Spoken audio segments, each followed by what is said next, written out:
सत श्री अकाल, मैं हरप्रीत कौर दा स्टोरी टीवी देख रहे दर्शकों का स्वागत है। सो तुहां दस दी कि बीते दिन एक वड्डा हादसा वापरिया। एक हैलीकॉप्टर के क्रैश होने दे नाल कई लोगों की जान चली गई।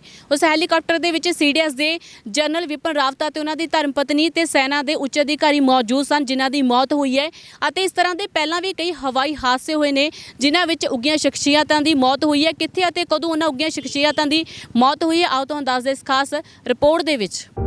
Chief of defence staff general Vipin Rawat का हैलीकॉप्टर क्रैश विच देहांत हो गया। दस दे कि तमिलनाडु के कन्नूर विच बुधवार नूं होए इस हादसे विच chief of defence staff general Vipin Rawat अपनी पत्नी, सेना के उच्च अधिकारी अते होर स्टाफ दे नाल मौजूद सन अते MI 17वीं हैलीकॉप्टर विच सवार सन। जनरल रावत बीते साल 1 जनवरी 2020 नूं देश के पहले चीफ ऑफ डिफेंस स्टाफ नियुक्त किए गए सन। हवाई सेना ने जानकारी दी है कि हादसे के कारणों का पता लगाउण लई जांच के आदेश भी दे दिते गए ने। यह हादसा हवाई फौज के MI 17V5 हैलीकॉप्टर विच होया है। इस दे विच 2 इंजन हुंदे हन। MI 17V5 दुनिया के सब तो उन्नत ट्रांसपोर्टर हैलीकॉप्टरां विचों एक है। इस नूं सैनिक हथियारां नूं लैके जाण, फायर सपोर्टर अते सर्च रेस्क्यू ऑपरेशनां लई तैनात किया गया है। इस हैलीकॉप्टर नूं समुद्री मौसम अते रेगिस्तानी हालातां विच उड़ाउण लई डिजाइन किया गया है। दस दे कि हवाई फौज इस नूं बतौर VIP चोपर इस्तेमाल करदी है। भारत विच VVIP उड़ानां विच इस दी वरतों की जाती है। दस्सिया जाता है कि जिथे किते हवाई पट्टी नहीं हुंदी उत्थे VIP मूवमेंट इस हैलीकॉप्टर राहीं किया जाता है। हाल ही विच प्रधानमंत्री नरेंद्र मोदी लद्दाख, केदारनाथ वर्गे इलाकिਆਂ विच इस हैलीकॉप्टर राहीं गए सन। रखिया मंत्री वर्गे VVIP इस हैलीकॉप्टर विच दूर दराडे इलाकिਆਂ विच जांदे रहंदे ने। भारत विच इस तों पहलां भी कई अजिहे हादसे होए ने जिन्हां विच देश के महत्वपूर्ण व्यक्तियों ने अपनी जान गवाई है। दस दे कि सब तो ज्यादा विवाद अते चर्चा विच रहा संजय गांधी का जहाज का हादसाग्रस्त होना, क्योंकि इंदिरा गांधी के छोटे बेटे अते राजीव गांधी के भरा संजय गांधी का जहाज 23 जून 1980 विच दिल्ली विच हादसे का शिकार हो गया सी, क्योंकि वो अपना जहाज आप चला रहे सन। सितंबर 2001 विच कांग्रेस के नेता माधवराव सिंधिया का उत्तर प्रदेश के मैनपुरी जिले की भगाव तहसील के समीप मोता विच एक जहाज हादसे विच देहांत हो गया सी। सिंधिया एक सभा नूं संबोधित करने लई कानपुर जा रहे सन। जहाज विच उन्हां दे नाल 6 लोग सवार सन। इन्हां लोकां नूं लैके जिंदल ग्रुप के 10 सीटां वाले एक चार्जर्ड जहाज सैशना C-90 ने नवी दिल्ली स्थित इंदिरा गांधी कौमांतरी हवाई अड्डे नाल उड़ान भरी सी। आगरा तो 85 किलोमीटर दूर यह जहाज हादसे का शिकार हो गया सी अते इस विच सवार सारे लोग मारे गए सन। जेकर गल कीती जावे 2009 दी तां सितंबर 2009 नूं आंध्र प्रदेश के तत्काली मुख मंत्री YS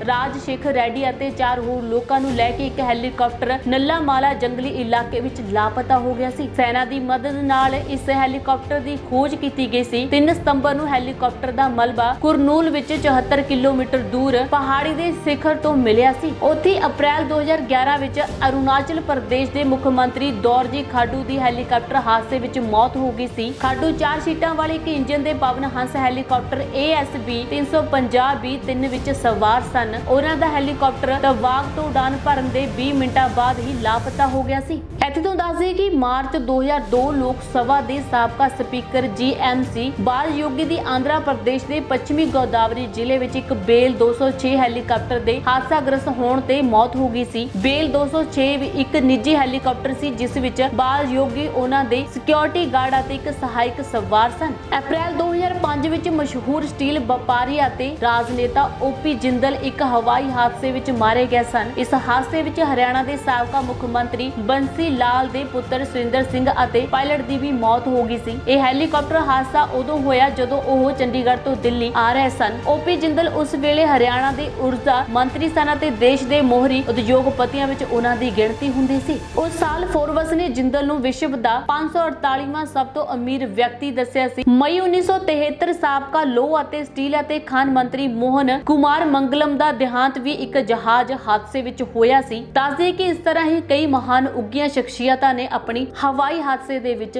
जान गवाई है। सो इस तरह कई हवाई हादसों के विच कई उगियां शख्सियतां दी पहलां भी मौत हुई है, जिन्हां बारे तुहानूं जाणू करवाया है। हुण तुसीं मैनूं दिओ इजाज़त। तुसीं देखदे रहो दा स्टोरी TV। धन्नवाद।